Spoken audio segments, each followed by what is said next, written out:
अब हमारी माँ बहन बेटियां शादी ब्याह में जाती हैं, जरूरतन शादी ब्याह में भेजना चाहिए।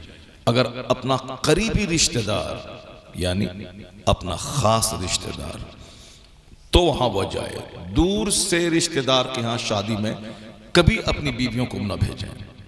जैसे साहब दूर के चचेरे भाई, ममेरे भाई, फुफेरे भाई, कभी नहीं, खुद जाएं आप, उनको कभी मत ले जाएं। अजीज यानी उनके अपने भाई के घर शादी है, अपनी खास बहन के घर शादी है, या आपके अपने भाई के घर शादी है, तो पर्दे में रह करके उनको भेजें। वरना अगर सबके घर में भेजते रहेंगे तो दिमाग उनका भी खराब होगा, आपका भी दिमाग वो चाटती रहेगी। क्योंकि शादी ब्याह में आजकल कपड़े का मुकाबला शुरू हो गया है। आज से 15, 20, 25 साल पहले ये बातें नहीं थी। जो ईद का कपड़ा है वही पहन के भाई के यहाँ शादी में चली गई। लेकिन अब शादी का मतलब है कि न्यू ड्रेस चाहिए, न्यू ड्रेस। अब शादी उनके घर में है, अब आप कर्ज लेके अपनी बीवी को नया कपड़ा दीजिए। और अगर 10 दिन के बाद उनकी बहन के घर शादी है तो अब फिर उनको न्यू ड्रेस चाहिए। क्यों? क्योंकि वहां वो सारे रिश्तेदार जमा थे। अब वही रिश्तेदार वहां भी आएंगे तो लोग कहेंगे कि इनके पास पैसा नहीं है, जो कपड़ा वहां पहनी थी वही कपड़ा यहां पहनी है। एक न्यू ट्रेंड चला हुआ है। आपके यहाँ क्या है नहीं मालूम है, हमारे बिहार में, हमारे गांव समाज में यह है। तो मैं घर के औरतों से मैं कहता हूं कभी कभी, ये बात तो पहले थी नहीं, अब ये बात है कहां से पैदा हो गई। कहा कि नहीं, कपड़ा तो हो चाहिए, क्योंकि वहां वो देख चुकी है, पहना हुआ कैसे पहने, पहना हुआ कैसे पहने। अब साल भर में 10 शादी हो, 10 कपड़े दीजिए आप। इसलिए जरूरतन उनको भेजिए शादी में, करीबी रिश्तेदार के यहाँ, अजनबी के यहाँ। आला हजरत रज़ी अल्लाह तआला अन्हु फरमाते हैं कि अपनी बेटियों को, जो बेटी बालिग जवान हो जाए, उनको छत पे मत जाने दे, छत पे मत जाने दे। अजनबी मर्दों पे नजर पड़ेगी, दिल में वसवसा पैदा होगा।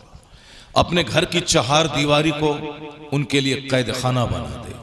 वरना अगर इसको बोझ समझा, इतना रोएगा बंदा के आंसू पोंछने वाला कोई नहीं होगा। अगर दिल जिंदा है, अगर दिल मर चुका है तो फिर वही बोलेगा कि तुमको जो करना है करो और हमको जो करना है हम कर रहे हैं। और अगर दिल जिंदा है तो इतना रोएगा बंदा कि आंसू पोंछने वाला कोई नहीं होगा। क्योंकि नेचुरल सिस्टम के खिलाफ अगर कोई काम करेगा तो फिर समझ लें कि उसको तो उसका नतीजा भुगतना पड़ेगा। औरतें पर्दे की चीज है, अगर बेपर्दा करेंगे तो कल निगाहों के सामने उनको दूसरों की गोद में झूलता हुआ देखना पड़ेगा। अगर जमीर जिंदा है तो फांसी के फंदे पे लटकना पड़ेगा। अगर मुर्दा है तो कहना है कि तुम वहां झूलो, हम यहां झूलते हैं। अगर जमीर मर गया है, आदमियत के नाम पे कलंक है, कोई फर्क नहीं पड़ता है कि वो दूसरे की गोद में झूले कि ड्राइवर की गोद में झूले। दिल मर चुका है तो फिर जैसे चाहो जियो, लेकिन एहसास अगर जिंदा है तो कोई गवारा नहीं कर सकता है कि मेरी बीवी पे कोई बुरी निगाह डाले। पहले जमाने में हल चलाने वाला वो अगर अब देखता था कि मेरी बीवी से कोई बात कर रहा है तो अपनी बीवी को काटने के लिए दौड़ता था, काट देंगे तुमको। और ये हदीस पाक में है, ग़ज़वा-ए खंदक में सरकार कई दिनों से आप वहां मसरूफ थे। काफिरों ने मुहासरा कर रखा था खंदक के उस पार कुफ्फार, इधर आका अलैहिस्सलाम अपने असहाब के साथ। चूंकि एक लंबा मुहासरा था। दोपहर के वक्त में एक सहाबी की नई नई शादी हुई थी, उसने कहा सरकार मैं घर जा रहा हूं। तो हुजूर ने कहा कि ठीक है जाओ जाओ, मगर हाथ में लाठी ले लेना। क्या सरकार का कहना है, गैब पैगंबर क्या कहते हैं, सरकार हाथ में लाठी ले लेना। दोपहर का टाइम था, अभी जंग बंद है, जाओ घर। और नई नई शादी हुई थी, वो घर गया। जब घर गया तो देखा कि उनकी बीवी घर के बाहर खड़ी है, उनकी बीवी घर के बाहर खड़ी है। ये डंडे से मारना चाहा उनको, ये गैरत है। बेपर्दा घुमाना, अकल कुछ केस हो गया तो अब कोर्ट कचहरी और काजी साहब के पास आके तलाकनामा देना, कसूर तुम्हारा है और तुम अब नाच रहे हो। सहाबी रसूल ने मारना चाहा कि तुम आंगन घर छोड़ के दरवाजे पे क्यों खड़ी है, मारना चाहा। वो बोली कि मुझे मत मारो, मैं बाहर नहीं आई हूं, जाके देख लो अंदर में कि मैं क्यों बाहर निकली हूं। तो अंदर जाके देखा तो देखा कि खतरनाक सांप बिस्तर पे था। ऐसा होता है हमेशा, सांप घर में घुस गया, खतरनाक सांप बिस्तर पे था। तो उस सांप के डर से वो बाहर थी। अब मेरा किस्सा कहना मेरा मकसद नहीं है, मकसद गैरत है कि दरवाजे पे नजर आई तो मारना चाह के काट देंगे, तुमको दरवाजे पे क्यों नजर आ रही हो। यह है गैरत और खुददारी। इसलिए वहां करोड़ों की तादाद में लोग रहते थे, कोई रेप का केस नजर नहीं आता था, सबको इज्जत प्यारी थी। हालांकि वो ही समाज था जिस समाज में जिनाकारी आम थी, मगर हुजूर की आमद के बाद इस कदर ख्यालात पाकीज़ा हो गए, लोगों की सोच बदल गई कि जिसके बारे में आप हमेशा सुनते हैं कि वह लोग गर्दन तक ज़िना, चोरी, शराब में धंसे थे। मगर हुजूर ने ऐसा बदला उस समाज को कि खुद न थे जो राह पे औरों के हादी बन गए। क्या नजर थी जिसने मुर्दों को मसीहा कर दिया। हुजूर ने सोच बदल दी, जीने का ट्रेंड बदल दिया। क्या ऐसा इनकलाब बर्पा किया कि चोर माल के मुहाफिज बन गए, जिनाकार दूसरी औरतों की आबरू के प्रोटेक्टर बन गए। इस कदर सोच बदल दी मुस्तफा ने। आका अलैहिस्सलाम का नाम पैगंबर इनकलाब है, जिन्होंने इनकलाब बर्पा कर दिया समाज में। प्रोफेट ऑफ रिवॉल्यूशन, क्रांतिकारी पैगंबर, जिसने क्रांति उत्पन्न कर दी समाज में, इनकलाब पैदा कर दिया। और इनकलाब हम लोग तो अपनी औलाद को नहीं बदल पाते हैं, और चले हैं नबी से बराबरी करने, न अपनी बीवी को संभाल सकते हैं, न अपने 4 बच्चों को कंट्रोल में ला सकते हैं।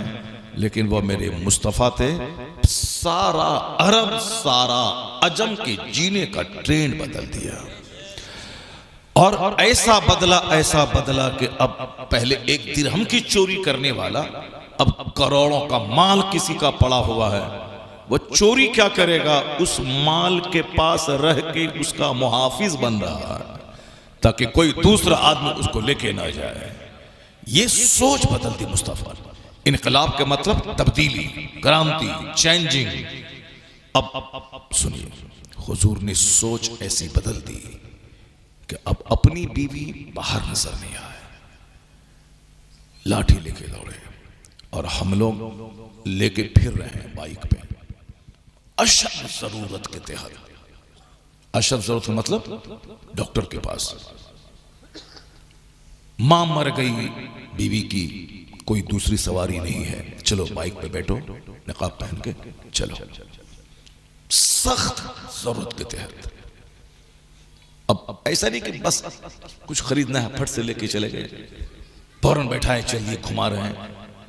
और आजकल जो निकाब और हिजाब है ये एक फैशन है, पर्दा उसमें कम होता है। चुस्त निकाब पहनना जिससे कि स्ट्रक्चर झलके, ये पर्दा ही नहीं है, बेपर्दगी है। निकाब बुर्का मकसद नहीं है इस्लाम में, मकसद है पर्दा। एक मोटी चादर ऐसी ओढ़ लेके सर से लेके पांव तक पूरा वजूद ढक जाए, स्ट्रक्चर नजर नहीं आए, ये है इस्लाम में मतलूब। तो अब एक डिजाइन बना दिया निकाब का, तरह तरह का तराश खराश, और फैशन डिजाइनर ने ऐसा निकाल दिया कि अब दुपट्टा हटा, इंस्टॉल आ गया। क्या इंस्टॉल नहीं, स्टॉल आ गया, स्टॉल आ गया। तो वो स्टॉल क्या है, बिल्कुल हाफ दुपट्टा है, हाफ दुपट्टा, जिससे कि नीचे की साख्त बिल्कुल नजर आए। ये इस्लाम में महमूद नहीं, ये मकरूह है। मोटी चादर सर से। अब यहां देखें साहब, गैरत कि बाहर नजर आई तो मार देंगे, बोली मैं निकली नहीं हूं, निकाली गई हूं, जाके अंदर देख ले। अंदर गया, देखा जहरीला सांप, लाठी लेके मारना चाहा, सांप मरने से पहले पहले लपक के डंक मारा, वो साहबी रसूल शहीद हो गए। मगर चूंकि वो खतरनाक मार सांप पे कर चुके थे, इसलिए सांप को जबरदस्त चोट लगी, सांप भी मर गया, मगर मरने से पहले पहले डंक मार दिया।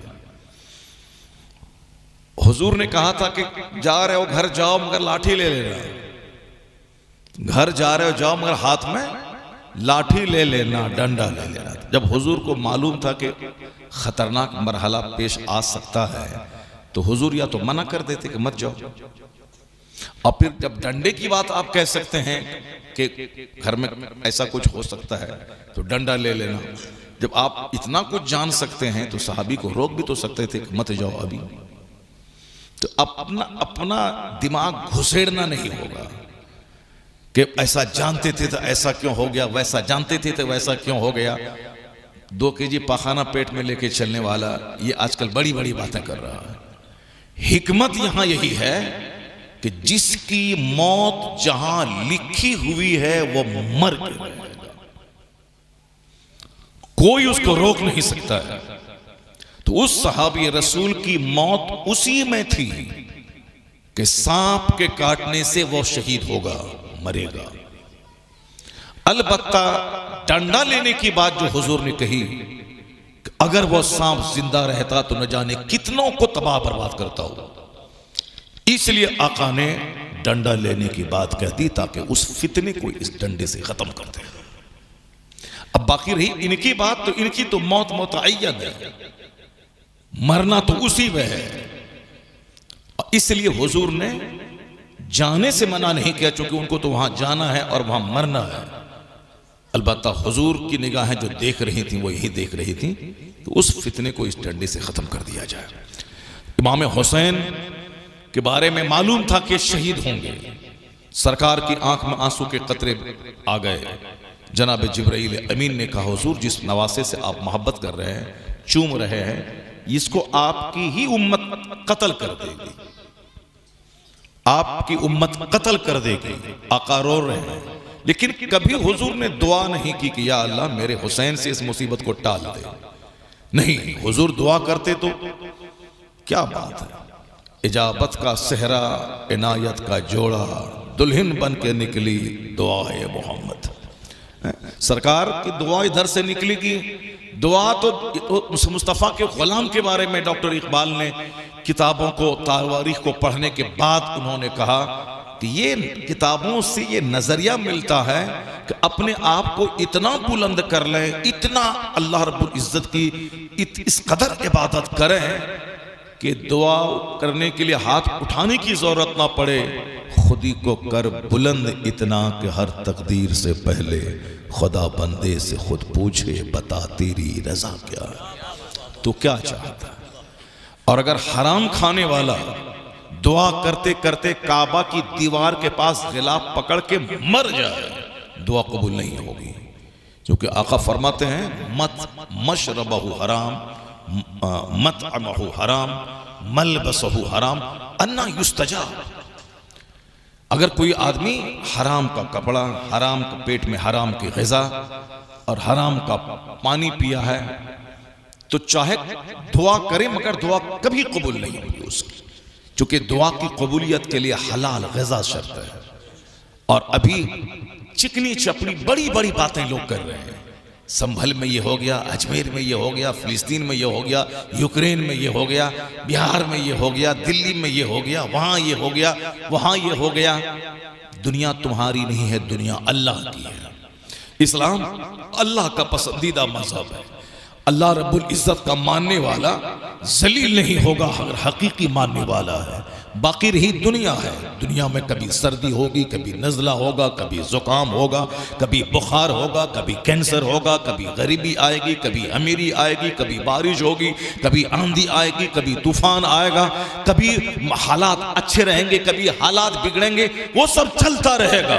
कहीं 5 लोग शहीद होंगे, कभी 50 लोग शहीद होंगे, कभी जलजला आएगा, पूरी बस्ती जमीन में धंसेगी। ये जलजला होना, कहीं साहब शहीद हो जाना, ये सारा काम चलता चलता रहेगा, पहले भी चलता था। सहाबा कराम हुजूर के साथ हैं, वो शहीद हो रहे हैं। 70 सहाबा मैदान ओहद में शहीद हो गए। सरकार की मौजूदगी में जंग लड़ी जा रही है। मुस्तफ़ा सबसे बड़े कमांडर इन चीफ जनरल हैं, मुस्तफ़ा जनरल हैं, उनकी निगरानी में जंग लड़ी जा रही है। जिनके इशारे पे कायनात गर्दिश में आती हो, सूरज घूमता हो, डूबा सूरज पलट आता हो, चांद के 2 टुकड़े हो जाते हो, उनकी निगरानी में जंग लड़ी जा रही। 70 सहाबा शहीद हो गए। सरकार दो जहां खून में लथपथ हो गए। आपके दंदाने मुबारक शहीद हो गए। आप पर गशी तारी हुई। आप एक पहाड़ में गड्ढे की जगह नीचे जमीन पर आप आ गए। दुश्मनों ने अब अफवाह फैला दी कि इस्लाम के पैगंबर को कत्ल कर दिया गया। साहबे कराम के पांव उखड़ने लगे। मदन अब्दुहु व रसूलुहु अम्मा बाद फ़अऊज़ु बिल्लाहि मिनश शैतानिर रजीम बिस्मिल्लाहिर रहमानिर रहीम वज़क्किर फ़इन्नज़्ज़िक्रा तन्फ़उल मुअ्मिनीन सदक़ल्लाहुल अज़ीम व सदक़ रसूलुहुन नबियुल करीम। हदीस पाक में आया है कि मन सल्ला अलैहि मर्रतन वाहिदा सल्लल्लाहु अलैहि अशर मर्रात, जिसने मुझ पर एक बार दुरूद भेजा, अल्लाह उस पर 10 बार रहमत नाजिल फरमाता है। और आया है हदीस में कि जिसने दुरूद पढ़ना शुरू किया, गोया खुदा की रहमतों के दरवाजे खुल गए। और हुजूर फरमाते हैं कि जिस क़यामत के दिन सबसे ज़्यादा मुझसे करीब वो रहेगा जो सबसे ज़्यादा मुझ पर दरूद भेजा होगा। और एक हदीस में आया है कि जिसने सुबह शाम 10-10 बार दरूद भेजा, आका फरमाते हैं उसके लिए मेरी शफाअत है। इसलिए दरूद बोझ समझ कर नहीं, रस्म समझ कर नहीं, बल्कि खुदा के हुक्म की तामील समझते हुए सवाब की नीयत से खुश दिली से दरूद पढ़ना चाहिए। एक बार सारे लोग मिलकर बाबा से बुलंद दरूद पाक पढ़ें। अल्लाहुम्मा सल्लि अला सय्यिदिना व मौलाना मुहम्मद मअदनिल जूद वल करम व आलिहि व बारिक व सल्लिम सलातन व सलामन अलैका या रसूल अल्लाह। नगरिया आकिल इस इलाके का एक अक्लमंद गांव है। यहाँ तकरीर करते हुए मुझे बड़ी खुशी हासिल होती है, चूँकि यहाँ के लोग कोई अजूबा बात नहीं सुनना चाहते हैं। यहाँ के लोग कुरान हदीस की सिंपल और सादी और सच्ची गुफ्तगू सुनना चाहते हैं।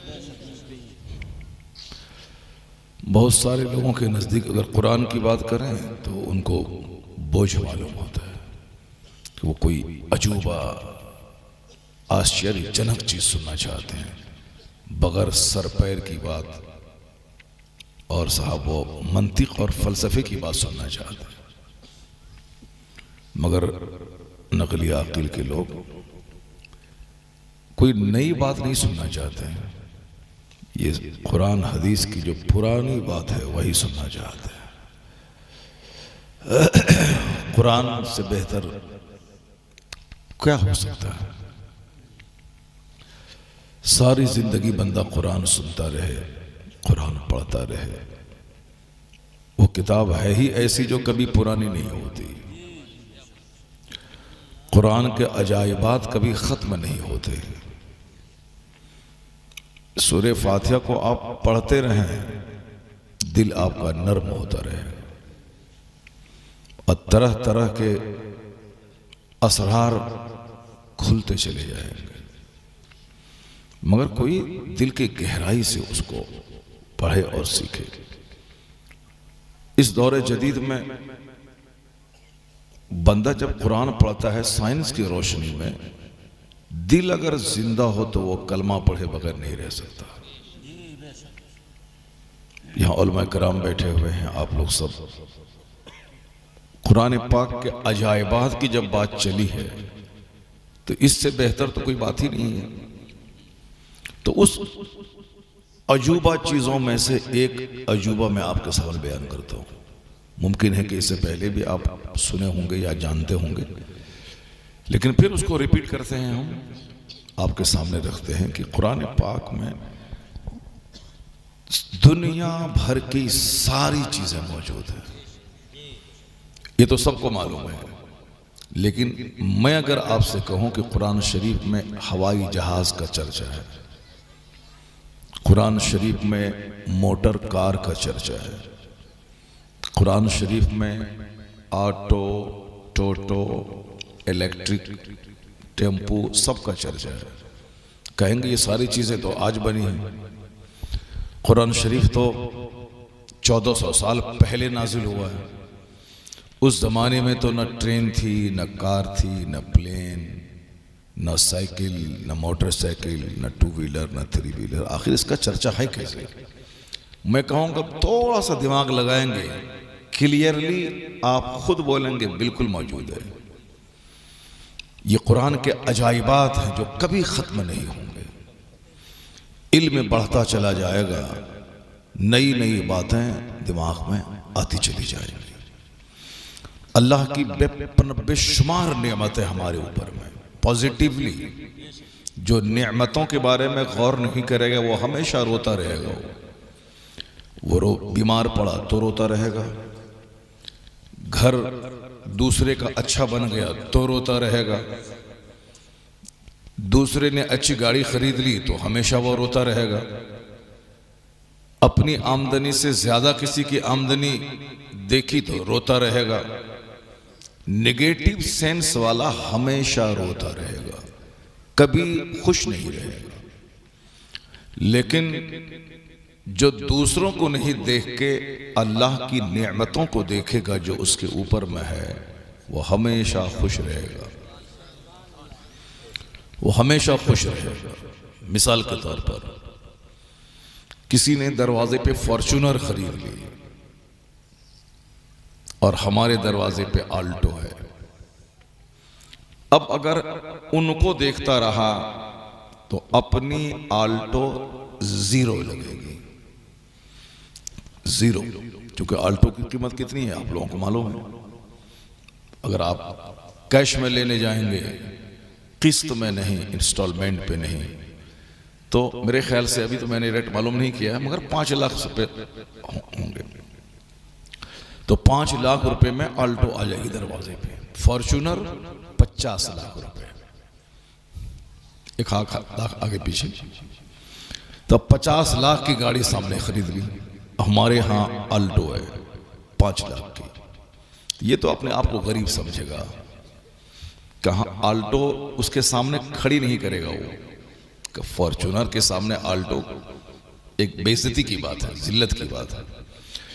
अगर मुकाबला करते हुए देखेगा, उसके पास फॉर्च्यूनर है, मेरे पास आल्टो है, हम गरीब हैं, उसके मुकाबले में हम जीरो हैं, तब तो वो रोता रहेगा। लेकिन अगर इस नजरिए से सोचा कि मेरे बाप तो पैदल चलते थे, मेरे बाप तो साइकिल उसको मुयस्सर नहीं थी, मैं इस काबिल था कि साहब 10 किलोमीटर दूर चल के ट्रेन पकड़ने जाता था। खुदा का करोड़ों एहसान है कि आज मुझे 5 लाख की आल्टो दे दिया। और समाज में लाखों इंसान ऐसे हैं जिसके पास मोटरसाइकिल तक नहीं है। मुझको अल्लाह ने 5 लाख की आल्टो कार दिया है कि मैं सर्दी, गर्मी, बरसात, हर मौसम में उस गाड़ी पे चल के अपनी बीवियों, अपने बच्चों को लेकर के अपने गांव से दूसरे गांव, अपने घर से ससुराल, अपने घर से डॉक्टर के पास इज्जत के साथ मैं जा रहा हूं। अगर इस तरह से सोचेगा अल्लाह की नेमतों के बारे में, तब तो 5 लाख की आल्टो 5 करोड़ की समझ में आएगी।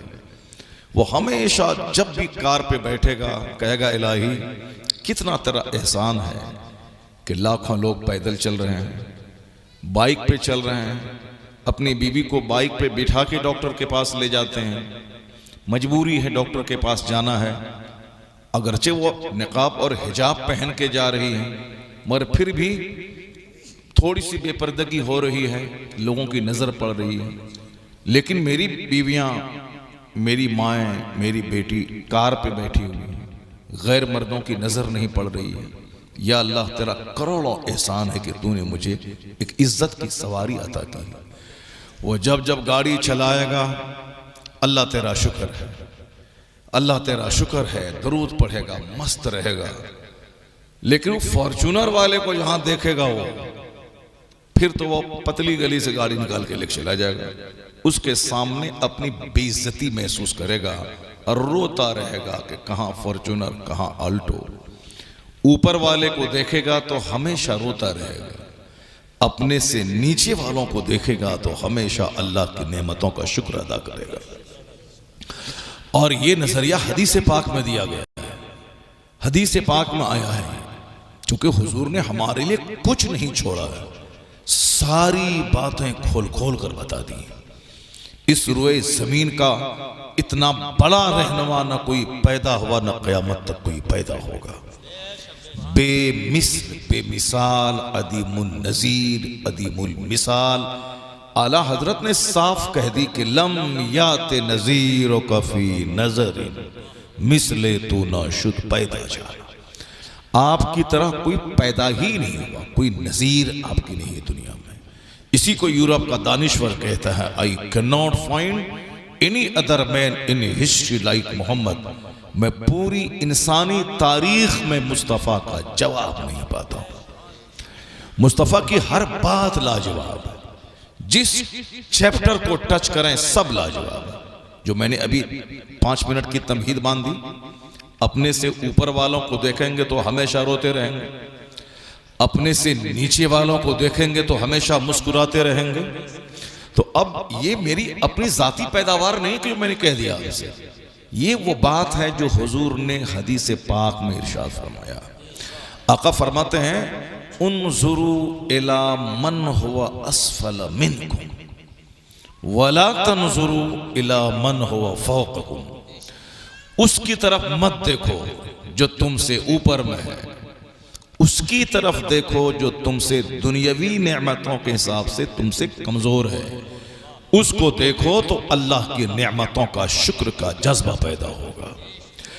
ऊपर वाले को देखोगे तो नाशुक्री का जज्बा पैदा होगा। हाँ, ये मकान, दुकान, गाड़ी, कपड़ा, इस मामले में अपने से हमेशा नीचे वाले